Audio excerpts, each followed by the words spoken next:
Welcome back to all again, and on this video I'm going to be reviewing Caress of Steel by Rush. Now the inspiration for this video came from Hector, the chill dude on a couch. So Hector invited me onto his channel during the week to do a video on Metallica Reload with my good friends at That Sound Podcast, Gavin and Luke. So be sure to check that one out. I think it goes out on Sunday. But he also had a video up where he reviewed Rush Caress of Steel, and I thought to myself, I have that album and I'm going to do a review of that myself. So thanks Hector, and if you could subscribe to Hector the Chill Dude on a Couch and That Sound Podcast, two good friends of mine, I'd really appreciate that. Okay, let's dive in.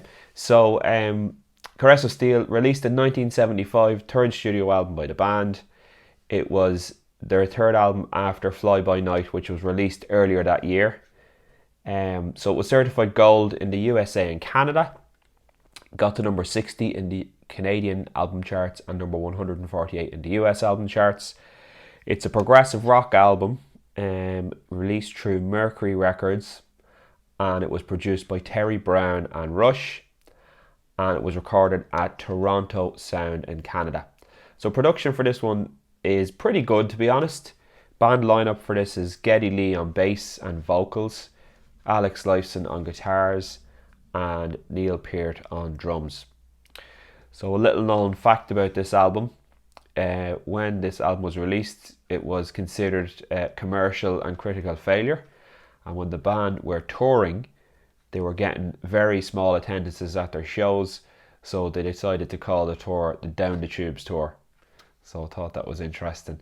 The album is 45 minutes in length, which is, pretty good for an album. It's not too long. Obviously released in the days of vinyl limitations. There's 5 tracks in the album on total, but they're very long tracks. So, this album, to be honest, it's not Rush's best album. There's a lot of filler in here, a lot of ideas stitched together which don't really make sense. There's a song called The Fountain of Lamnet, which is over 19 minutes long. It would have been the second side of the vinyl, but here it's just track number 5 on the CD.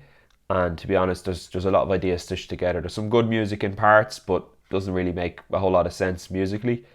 There's also a song called The Necromancer, which is 12 minutes long, and again that just seems like a whole lot of ideas stitched together, and that's at the end of side 1. But yeah, I think, to be honest, Bastille Day is the standout track on this album, and that's really what saves the album. Bastille Day is a fantastic song. Rush were still playing it live right up until they finished up, but I think Bastille Day is a fantastic track, really saves the album. And then Lakeside Park, it's okay, it's not bad. I think it's very popular in Canada, but it's average for me. So overall, I'm going to give this album a 2 out of 5. I don't think it's Rush's best album by a long shot. It's definitely down at the bottom of the table. But to be honest, because of Bastille Day, it's such a great song, and because there's so much guitar and heavy rock in it, I think it's still not that bad if you can listen to those songs, but you'll probably skip a lot of the filler on it. So look, I hope you enjoyed my video. Let me know in the comments what you think of this album if you're a Rush fan. And also, if you'd like and subscribe, it really helps out my channel. If you enjoyed this video, you might like some of these videos. So you can click on them next.